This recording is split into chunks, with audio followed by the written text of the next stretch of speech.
you never know what's going to happen next. This is crazy right here. All I can do is write about the truth, and that's what was happening. So, would you guys ever collaborate together? I'd love to. I mean, I'm open to any. Do you want to collaborate on making clothes later? Yes. Oh my God, we have that on camera. I love make that happen. I would be remiss not to ask: is there ever going to be new No Doubt music? Somebody else says, and it doesn't even break my heart. Somebody else says, and I pray for them wherever they are. Everything we do is my God. Living you see me, my God, give me blossom. And somebody else says, Hello and welcome to another episode of the Spout Podcast. I am your host, Tamara Dhia, and I am joined today by the iconic Gwen Stefani. Hello. Thank you. You're so sweet. Oh gosh, I mean, true words, really. How you doing today? I'm good. I have like almost a perfect-ish day. Oh, we love that. Yeah. Well, I mean, there's no perfect, but I'm just like, it's so wild to get to the point where you're actually having new music, and it's like, there's not like, I think about it, there's not like, this is a big deal for me. Yeah. Like, I'm so excited about the record, and sharing it is so emotional, and even more emotional than I thought it was going to be, like, and more like cool than I thought it was going to be. Yeah. So yeah. I mean, this is your first non-holiday album in 8 years. Oh my gosh. So we're all excited for Bouquet. So what can fans expect? I think what I was trying to do, and it took me a while because I feel like I'm really on God's time. You know what I'm saying? Like, it's like, I don't feel like these songs come from just me trying to make a song. Like, it's really like the ones that are anything are just handed down. Like, it's always been that way. Like, it's like, I'm just as amazed. Like, I'm like, what? Oh my gosh, I got this song. But I feel like I wanted to just find my true me, like, self, what I would listen to right now, what I would love, like, that is honest, not competing with the old me, not trying to chase the past, like, not trying to fit in to where everyone is, like, just be, like, really truly make something that's purely art, like, really honest. You mentioned that this is emotional for you, and I actually got to preview some of the songs on the album. You did? And like, I could feel the emotion Really? in it. Yeah, I mean, it feels like, I mean, correct me if I'm wrong, it feels like kind of a chronicle of your love story. One of the songs was Pretty that I was listening to, and I genuinely got teary-eyed when I was listening to it. And I realized, because you're talking about a topic that is, you know, we all have that moment of like wanting someone to stand in front of us and say that they're all in, which is what you say in the lyrics. So what did you go through emotionally creating that song and the rest of the songs on the album? Well, it's interesting because I'm trying to think back to like the order, because what happened was, like, along the journey, everything kind of has to, like, for me, like, line up. And that means, like, I'm my best when I'm obviously collaborating. I don't even think I could write a song on my own anymore. Like, I've written one song on my own, which is called Simple Kind of Life. I wrote that on the guitar. It was like the only time that ever happened. and all I wanted was a simple thing, a simple kind of life. I feel like when I'm collaborating, you know, with anything, it could be design, whatever it is, like this interview, like, it's always like depending on the other people involved. And I kind of landed in a really amazing spot. I was working with this amazing talent called Nick Long, Madison Love, Henry, he's Circuit. And we kind of like finally got into like a zone. And we'd written a song called, our first song we wrote together was called Empty Vase. And after you have that like breakthrough, because we just all met each other, you know what I mean? And they're super talented. I'm just like walking in like, hi, I'm me, I'm Gwen. Like, let me tell you everything about what just happened to me. And so it was just, it takes a minute, you know what I mean? To find that safe space. Most of the sessions are just like us hanging, talking, and it will just be like, I'll maybe say something like, you know, I never felt pretty until, you know, till like I think about back to myself and I look at like, I'm literally look at pictures of myself and go, yeah, but when I met him, I look pretty cute. Like, I feel like that was the cutest I ever was. And like, I think that's what love makes you look like or see yourself as, you know, and like true love is like not about it. It's about, you know, giving and getting. And it's like, it was just like this time where I was like, I really felt that, and I wanted to write a song about that feeling of how you feel when someone loves you. Like you feel beautiful when you're loved. You know what I mean? And so, yeah. I love that. It's so hard to believe that you didn't think that you were pretty. Well, you know what I mean. Yeah. Like I whatever. Yeah. You know what I'm saying? We all have our moments. Trust. We have our moments. You know, on your some latest days. single, I know, right? On your latest single, Somebody Else's, you sing the lyrics. I don't know what a woman like me was doing with a man like you, but now I got a love so true. But I know, crazy. Sing it, girl. Yeah. So the lyrics go on to say essentially that they are somebody else's problem now, which is very relatable to all of us. But it actually takes me back to another song of yours from back in the day. Oh, yeah? Because it was about an ex, but it was a very different theme. So one of my favorite songs of yours, Cool, also has the theme of singing about an ex, but it's from a very different perspective. Yeah, so, it is. Up to all that we've been through, I know we're cool. I know we're cool. What is the difference between the Gwen that sang Cool and then the Gwen that sings somebody else's? What do you think? I mean, it sounds like there was a different kind of breakup in between there. I think there might have been different humans involved. Yes. But yeah, I think that at the end of the day, like these songs are it's so amazing when you have a song that is truly like it really captures like a moment like that. And I always thought of this like, you know, you have like maybe like a photo album and you get those little snapshots of this moment and it's just there in that photo album. We used to have photo albums. Now we have online, whatever we have. But it's like that with the song. You know what I mean? It's like it captures it. It puts it in there and then it's like, you can just leave it alone. Like it's a healing. Do you know what I'm saying? It's like, okay, I'm done. I'm dealt with that. And now it's always there. And what's really fascinating, if you're me, is that when you re-sing the songs, like some nights you're just singing about, like you're singing these really emotional songs and you're just thinking about like, oh, what am I going to eat after the show, like tonight or whatever. And then other times, like I really like put an effort into being like, I want to feel what I felt. Like right now, like I'm gonna go and try to like really feel that feeling of like, you know, like the opening lines of Don't Speak or whatever it is. And that can be really fun too on stage to like kind of relive it and think about how far I've come. And that's really the reason I put this song on the record, because I wasn't going to. And honestly, like Madison Love, who I wrote the song with, one of the writers, she it was her idea. Like we had spent all this time talking about all this stuff, and she sent me this idea and I was like, I don't know if I want to touch that. You know what I mean? Like, and I really don't like when people send me, like, I just get scared. Like I'm going to have to say, I don't like it. You know what I mean? Yeah, sure. But it was just so clever and she's just so gifted. I was like, you know what? I need to show like how far this love has grown, like where the dark was, to see how beautiful and how it's blossomed, you know? So I think it was necessary to put that on there, but it doesn't really represent the whole album, you know? But the album is really like I like that you said that it feels like, I don't know exactly what you said. A chronicle of your love story. It does, because when I first started writing, it was like, I was getting worried that I'm like, oh, I keep writing about the same kind of thing, but it's from different like angles. You know what I'm saying? Because all I can do is write about the truth, and that's what was happening. So I love that. You mentioned Don't Speak, so I do have to bring up your performance at Coachella with No Doubt, because you know I grew up on No Doubt, so this is like very exciting to see that reunion.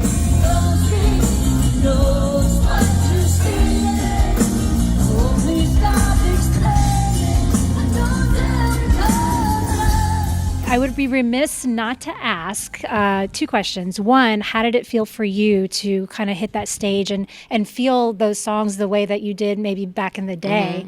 And then second, is there ever going to be new No Doubt music? You know what? Like, you never know what's going to happen next. This is crazy right here.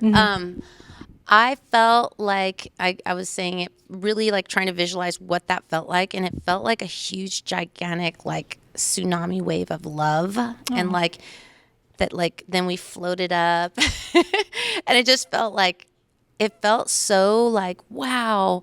It felt like a lot of time, but it felt like so much love. Like when we got up there, just coming at us. And also it just felt so great to be back in the room with those guys. And it was surreal. The whole thing was surreal. The first weekend was like, overwhelming. Like I don't even remember most of like the whole like stage.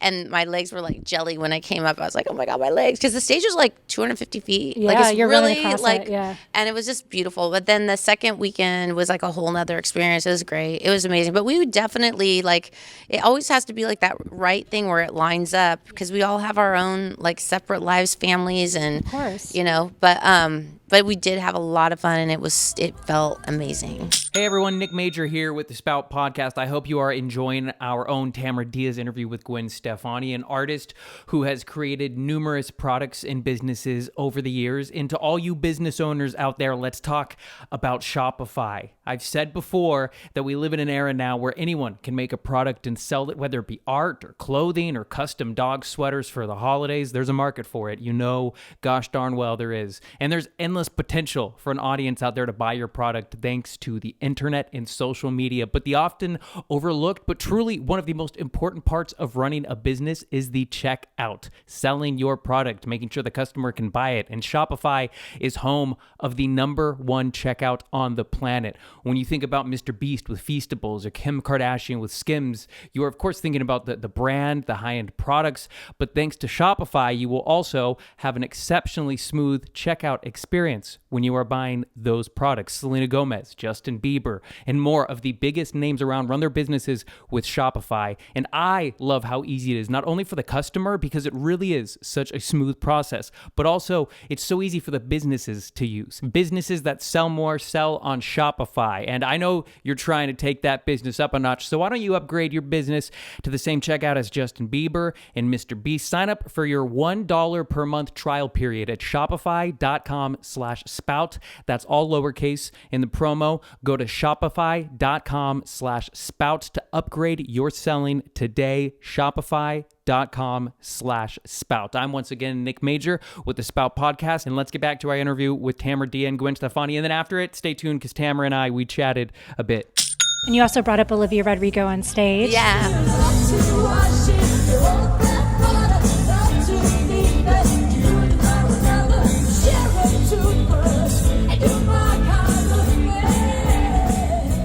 How did you two connect? Well, I met her. Well, I heard her song, Yeah. Driver's License, that first one that came out. And I was like, oh my gosh, this is so good. Who is this? And then listened to her record. And then when I was on the red carpet for the Met Ball a couple years ago, she was like in line with me. Oh, cute. And we just started hanging out, talking because we were just both there alone.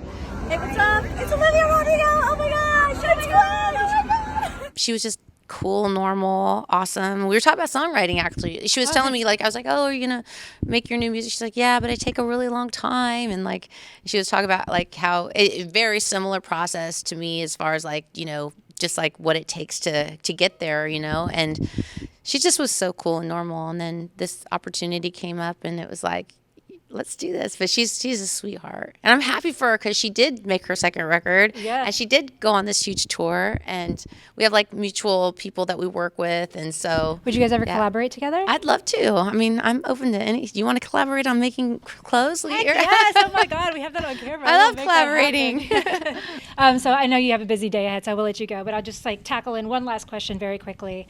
You know, we are in this new landscape of these pop stars with the rise of like Sabrina Carpenters and the Chaperones. Like, who are you listening to? I don't know if you know, but Sabrina used to cover Sweet Escape on tour. I heard that. Yeah. I just heard that. I did not know that. She's so cool. And we create a place that's my own world. And I could be your favorite girl forever, perfectly together. And tell me, boy, now wouldn't that be sweet? I love the way she writes in her like sarcasm and sassy like writing. It's just so clever, and she's a great singer. She's adorably cute. I love her. I love all of those new girls right now. They think, I don't know. It's interesting. Like just so much inspiration for me. Do you know what I'm saying? Oh, Like nice. I look out there and I'm like, wow, this songwriting's so good, and they all have their own little point of view, and it's a really good time for music. Nice, yeah. And lastly, I did some digging and I noticed there was a photo that you posted of you and your kids in Post Malone in 2016. Yes. Obviously, he has a #1 song with Blake right now. Yes. Did you introduce them? I didn't. Post like his very like he loves country music, and my husband and him did this like Elvis tribute like special together. Well, it's a one for the money, two for the show, three to get ready. Now go, cat, go, don't you step on my suede shoes. You can do anything, lay off of my blue suede shoes. And it was at that time where we could see, he loves like country music. That was like so long ago too. So I was actually there when they filmed it. So they met at that, and then we were at the Super Bowl like last year, and Post he did that performance, and we were both in the booth together afterward. And he's like, "Hey, I'm gonna be making this country record," and they exchanged like phone numbers and.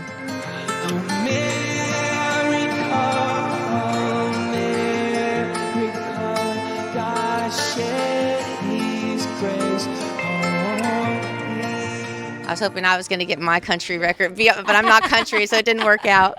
Maybe one day, you never know.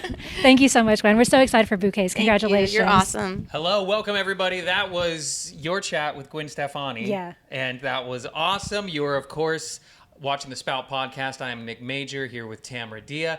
Hello. How was that? You got to sit down with one of like the most iconic people of all time. I've been a fan of Gwen Stefani since the No Doubt days since I was a Same, kid. yeah. So talk to me about what it was like getting to sit down and chat with her. Yeah, I mean, I grew up on Gwen Stefani, so when I got the call that I was going to be doing the interview, I was visibly like, oh yeah, that's awesome, I love her, and then I put the phone down, and then I was like, oh my god, I get to interview Gwen Stefani. Like, you don't understand, like, she was my childhood. So Yeah. growing up, I looked up to her so much. I loved her music. I thought she was such a badass, and continues to be to this day. So she had a big effect on like my style even. So yeah, it was really epic to be able to sit down with her and talk with her. It was fun because so the dress that I'm wearing in the interview, if you're watching it versus listening to it, if you're listening, go back and watch it. Yes, that's right. And subscribe, by the way. Spout, hit Yes. that subscribe button, turn on notifications. Leave a nice comment below. Say hello. We love comments. Yeah, so I'm wearing this leopard dress, and I put on that dress for a reason, because I was like, when I was getting ready, I was thinking, oh, what would Gwen Stefani like, or what would she wear? So I put it on intentionally, and when she first came into the room, the first thing she said was like, oh my God, I love your dress. Oh, hell, it worked. I know, and I was like, I wore it for you, and she's like, you did? And I was like, yes, like it reminded me of you, so I wore it. And she was like, I love it. She's like, this is totally something I would have worn back in the day. And then she was like talking about the cut of the dress, and she was saying back when she was first starting with No Doubt, and they didn't have a lot of money, so she would cut and sew all of her own I know. tops. Yeah, all of it she was wearing during the No Doubt days was all self-made. Yeah, she was like making all of her own clothes. So she was like, this is totally something that I would have cut and sewed for myself. And she like made me spin. And she's like, I love it. It's so good. So automatically from the beginning, I was already like, feeling Good. That's a good Yes. start. Yeah, she was so friendly and so warm. So, as an interviewer, that's the kind of vibe you want to set the tone for, because sometimes you don't get that. Yeah, and her career is one of my favorites, because to see her go from like the ska days of Yes. like No Doubt, Yeah. which is so much my world. They were on the very first ever Warped Tour, No Doubt. Yeah. Which is such a big part of who I am and what I love. So to see her go from that to then her solo stuff, where Yeah. now if I turn on a rock radio station nowadays in LA, I'm bound to hear a No Doubt song.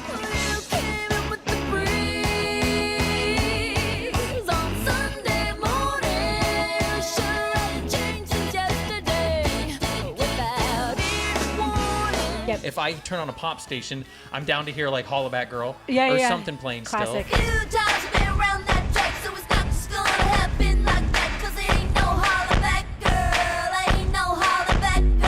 So it's so sick to see how she's been able to, for decades now, I have know. music that reaches so many people. Then she's guest judging like every other season Of The Voice. Yeah, of The Voice. It seems Yeah. like. So that's rats. All in all, it was a good experience for you. Yeah, no, it was amazing. It was such a great experience. And then at the end of the interview, she got up and she was like, "You're awesome," and I was like, "You're awesome, Gwen Stefani." And then as she was leaving, this was so sweet, because I'd expressed to her that I grew up listening to her music, and as she was leaving, she literally like looks over her shoulder and she was like, "Thanks for listening to my music." And I, Decades, literally. I know. And I was like, thanks for making your music, It's so funny because I only had one other artist ever say that to me. And I always find it so fascinating when they do, because like, they're superstars. Like, of course I'm going to listen to your music, but the fact that they are still so thankful of every person that listens is very special. But the other artist that said that to me was Harry Styles. Oh my goodness. The legend himself. That would make me melt. It did. A lot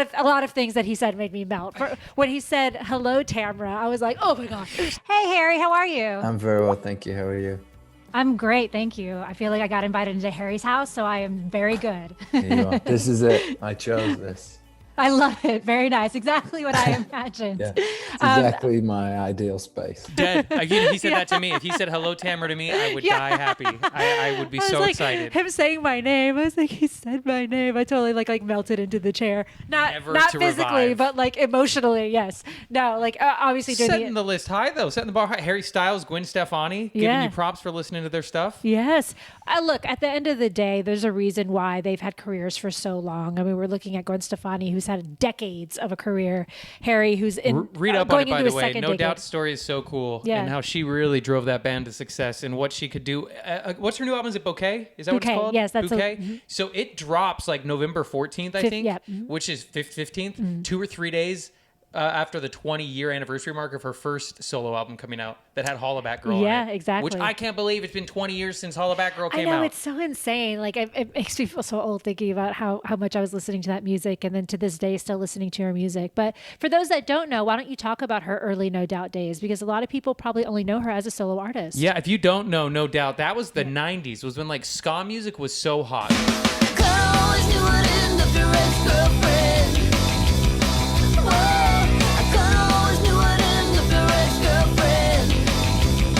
One of the biggest bands at the same time was Sublime. Which they're recently back, interestingly enough. Yeah. Their former vocalist. Is their son. Yeah, their former vocalist, he passed away back in the mid-90s, and he had a baby that was not even like a year old.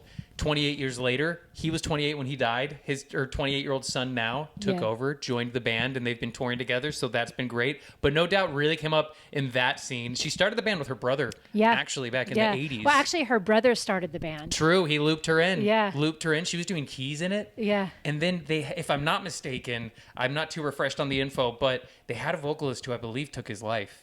Oh, and I know they had a male vocalist. Yeah. And I believe he was the member that they were coming out to LA to do a showcase at the Roxy, the iconic venue. Yep. And like the day before, their vocalist took his life, or the week before, something like that. Gosh. So then they kind of reinvented themselves. Gwen took control. They signed to a major label. Their album flopped, so the label booted them off of it. Then they came out with, I forget what the name of her, like Heartbreak Kingdom or something like that. No, That's Halsey. no. You can't say Halsey. But Tragic Kingdom. Tragic Kingdom, Yes. yes. That when that came out, that had the hits that they still play on the radio Yes, today. yeah, That yeah. sold Don't millions of Speak. albums. Don't speak, know just what you said. So please stop explaining. Don't tell me 'cause you hurt. Just a Girl. 'Cause I'm just a girl, a little lonely. Well, don't let me out of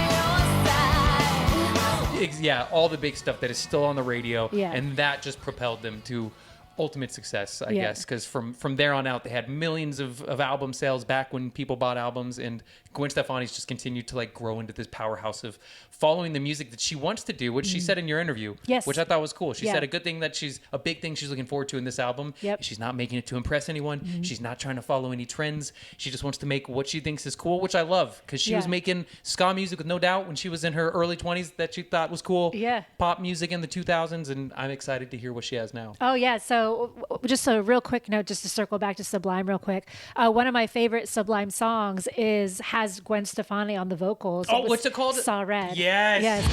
I'm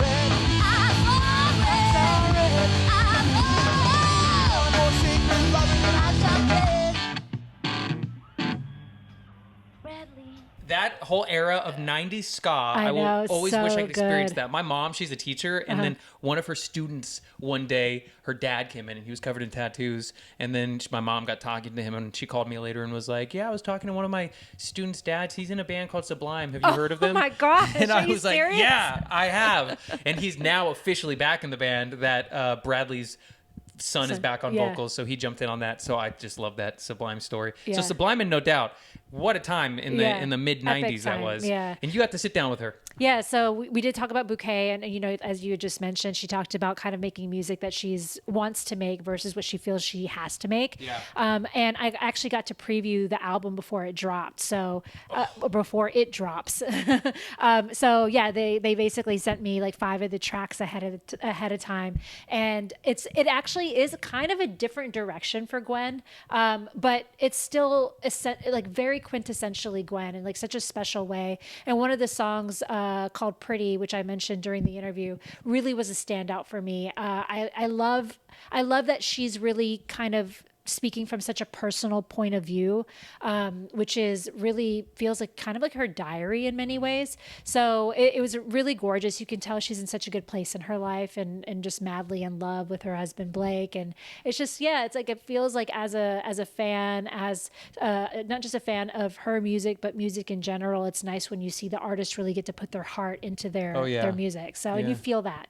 But I will say another thing, just to take it back, just to take it back real quick to Gwen being such an epic entertainer so early in her career and really kind of carving her own path. Her voice was not conventional, right? Not at all. And it's still, I don't think, conventional, which it's Gwen Stefani's voice. Yeah, exactly. Like, I mean, just recently, Ariana Grande parodied Gwen Stefani's voice on SNL. So I saw she did Sabrina Carpenter. I didn't even see the Gwen Stefani one. I saw a couple clips going through TikTok. Yeah, she in her monologue, she did Britney Spears, No, baby, Miley Cyrus, that ain't gonna work.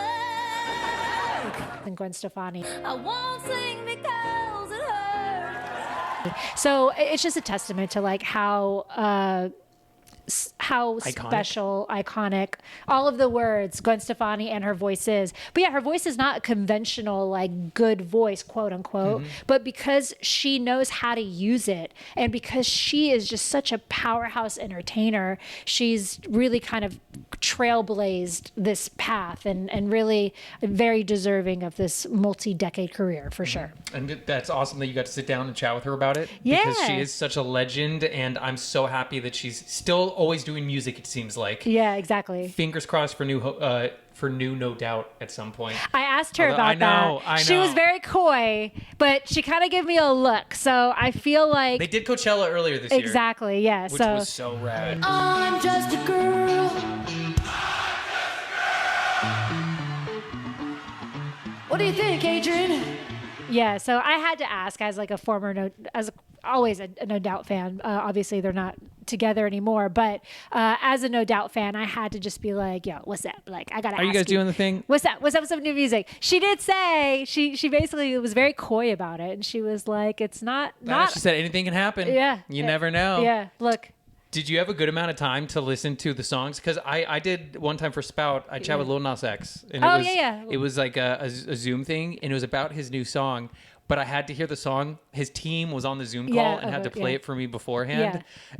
I'm guessing, did you have more time with it than that? Because that stresses me out when that's it. I'm like, I have one listen, and then I got to go chat with him 5 seconds later. Yeah. Okay, let's do it. So for people that don't do what we do, and you don't know the kind of the backside of this industry in terms of interviewing artists, especially when they're promoting new music that hasn't yet been released, a lot of times their team will send you a link. And it's a link that little private link, very private, and like if you forward it to anyone, they'll know. It will be attached to your computer somehow. Yeah, exactly. So it's like this is very, very like under wraps, right? So I don't know, with Lil Nas X, you only had like a one song. They played listen? it one listen, and then they were like, "All right, here's Lil Nas X. Start talking." And I was like, "Oh boy, how are we doing?" I think I remember your song. With Lizzo, so I've interviewed Lizzo a few times. With Lizzo, I got it the morning of.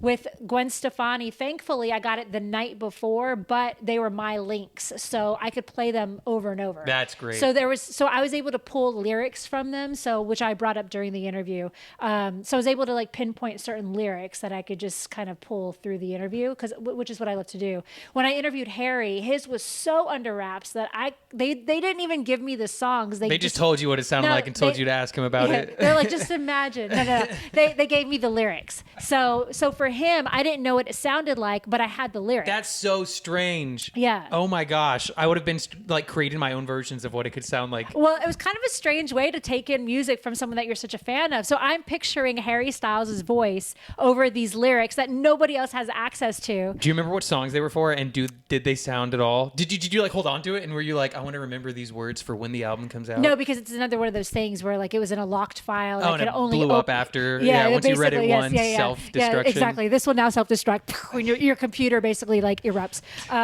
No. So I could only kind of go through it very quickly. But I mean, this interview was like a year and a half ago, so it's kind of hard to remember exactly which songs it was. But you it was don't for, remember it was for Harry's him house. saying thank you for listening to his music, though. I definitely remember that. You don't forget that. Yeah, that's what I meant. I didn't forget.